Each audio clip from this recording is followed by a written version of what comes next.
Walang babaeng bumibitaw basta-basta at walang babaeng hindi lang nagbibigay ng second chance kung hindi sobra-sobra pa.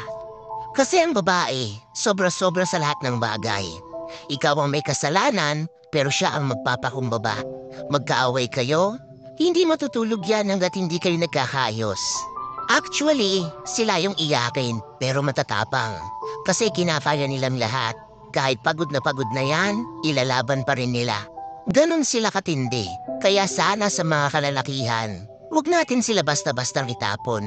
At sa part na ito, alam ko may mga babae na kabaligtaran na mga nasabi ko. Pero kung ang babae na ito ang meron ka ngayon, pahalagahan mo. Dahil ang babae, marami ang beses magpapakatanga. Pero once na magising naman yan, kahit lumuhod ka pa at umiyak ka pa ng dugo sa harap niya, ngingiti lang yan, makikita mo, sabay talikod sa'yo.